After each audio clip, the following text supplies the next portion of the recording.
Matthew chapter 26, verse 3 says this: "When the chief priests and the elders of the people assembled in the courtyard of the high priest, who was called Caiaphas, they conspired to arrest Jesus in a treacherous way and kill him. Not during the festival," they said, "so there wouldn't be rioting among the people." So one of the things that begins to happen on Wednesday is that Jesus had basically crossed a line. I mean, he crossed a line on Sunday when he marched into Jerusalem. He crossed a line when he went to the temple and started flipping over tables. He crossed a religious establishment line when he began to confront them and teaching. And when yesterday, if you remember right, they kept on asking questions of Jesus. They kept on trying to trip him up with their questions. And when Jesus answered every single one of their questions with authority and with precision, and they couldn't trip him up, they just kept on getting more and more ingrained in their way. And so the religious establishment had had enough. And so on Wednesday, they begin to lay out this plot on how to take out Jesus, how to be able to put him down and get him out of their lives. And they say that they wanted to find a way to kill him. Now the problem was, Jesus was so popular, people were just eating up what he had to say, that they couldn't move openly against Jesus because they feared that a riot would ensue, they would lose their position of power, so they feared the people. And so they said, let's hold off and let's wait to go after Jesus until after the Passover, after this religious festival, because at that point, then there will be less people in Jerusalem. People have they've done their thing, they've gone home, and we'll be able to move against Jesus. It's like the timing, waiting for the right time to strike. And so they've decided they want to kill Jesus, but now they need to just wait and bide their time until the opportunity. Now, just to give you a little bit of a background, who these people are, this religious establishment, there was this body of rulers in Israel known as the Sanhedrin. And the Sanhedrin was made up of 70 men plus the high priest. And it kind of goes back all the way to Moses and Exodus, when Moses had 70 elders. They viewed themselves as the leadership of the country and the community. And they really wanted to be the people that were the people that led kind of the religious side, the Jewish side of things. Of course, this was a Roman conquered country, so they were under Roman authority. They paid taxes to Caesar. They had a Roman king and governor. But the Sanhedrin, these 70 men, along with the high priest, kind of dictated how they did life and the religious matters of the day.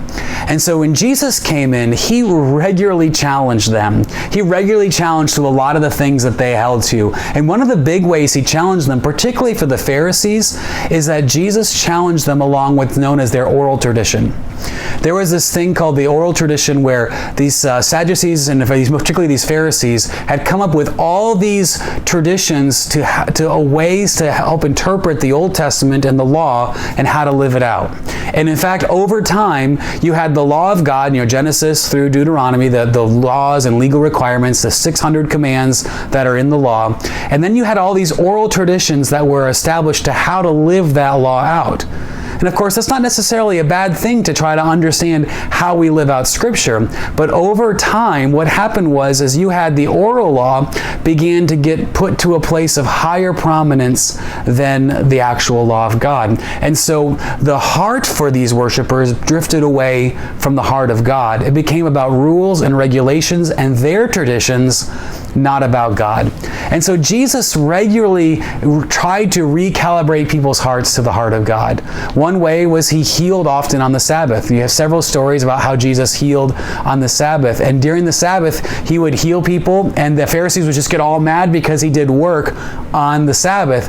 And so because of this time, of course, their law was don't do any healing, but yet Jesus would do healing. And he challenged them. He says, is it right to do good on the Sabbath or to let somebody stay in their brokenness?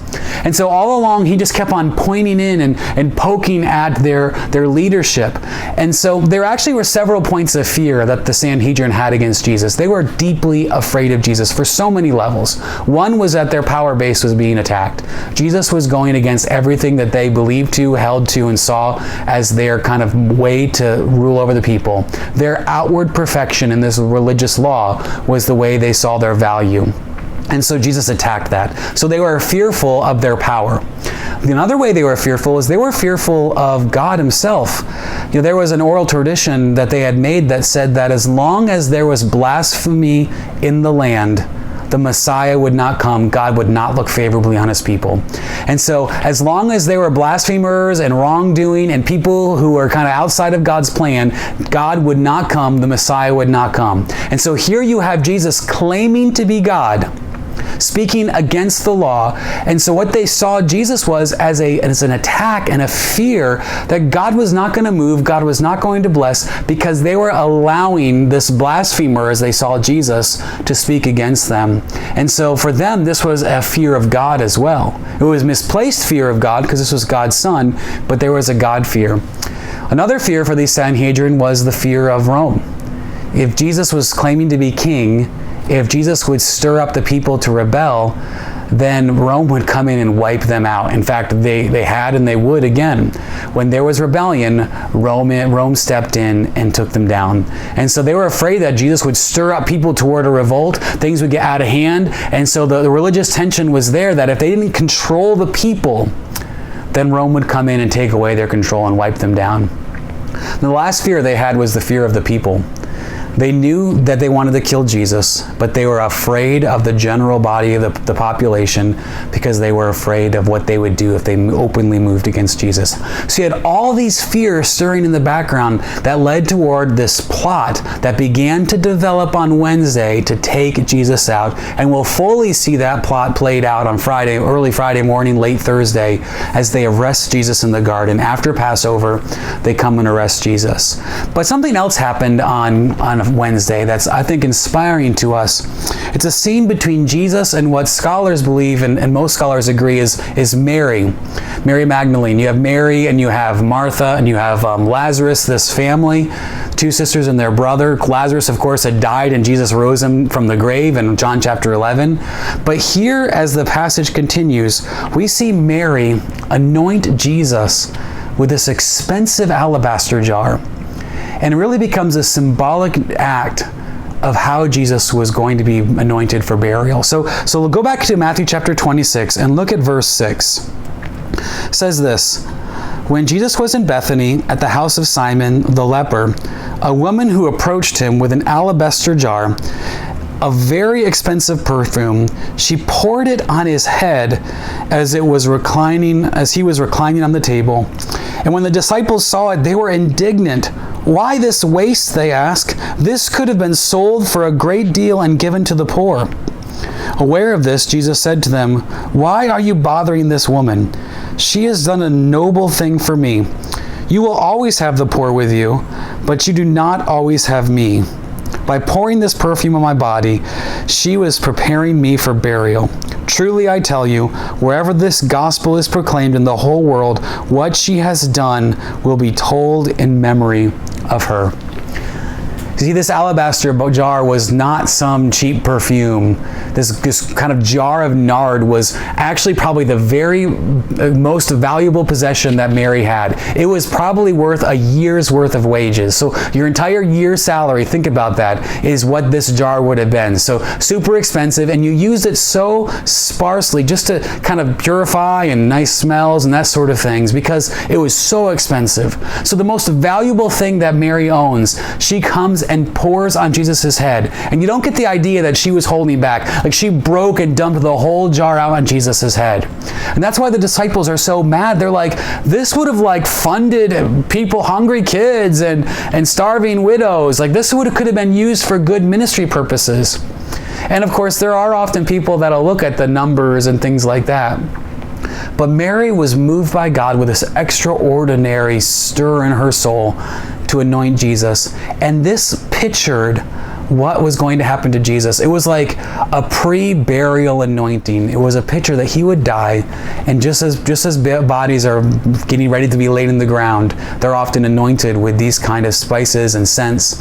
Jesus was buried and anointed before he even died. It was a picture of what was going to happen on Friday. And I love this because Jesus knew on Wednesday night all that was going to happen. Nothing was a surprise. The plot that was going on behind the scenes of the Sanhedrin, all their sneaky conspiring and trying to outwit the people, outwit Jesus. Jesus knew everything that was going to happen. There was no surprise to Jesus. And in this moment, he embraces what she does as an act of worship. And so as we kind of wrap up this passage and what happened on Wednesday, I want you to think about the contrast between the Sanhedrin, who are deeply afraid of Jesus and trying to hold on to what they see valuable, hold on to their power, hold on to their position, hold on to this tension with the Roman Empire, hold on to their reputation. All these things, their power, their law, their way, they are clinging to for dear life and willing to kill for what they see as the most valuable things in their life. But then on contrast, here you have Mary with what was probably her most valuable possession, willing to pour it out completely on the head of Jesus Christ. And that's what worship looks like. That's what receiving Jesus Christ looks like. You see, it's not the fear of Jesus that we want to embrace. It's the love of Jesus that we want to embrace. Jesus himself said, if you want to save your life, you've got to lose it. If you want to try to give your life to Jesus Christ, take up your cross and follow me. Like, we are called to pour out our lives before Jesus Christ. That we can't save our life by trying to keep it ourselves, by giving a little bit of the time, but rather we pour our whole lives out on Jesus Christ. We give our whole selves to it, what we feel valuable, our lives.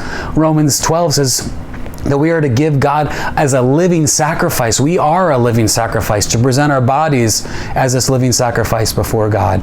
And so, what are some of the fears you have for Jesus? Because as we think about the contrast between Mary, willing to give it all, and the Sanhedrin, willing to kill, to shut Jesus down, the biggest difference is fear. What are you afraid of when it comes to following Jesus Christ? Are you afraid of maybe the life change that Jesus demands, that you want to make certain choices, you want to live a certain way? Are you fearful of maybe your community reputation and what people will think if you follow Jesus, if they know you believe in Jesus? How will they think about you? How will your relationships change? Are you fearful of doubts and wonder? Is this worth it? Is he real? Are you maybe even afraid of just the control you have on your life, that you want to sit on your throne? The question I have for you tonight is, are you willing to pour out your life for Jesus?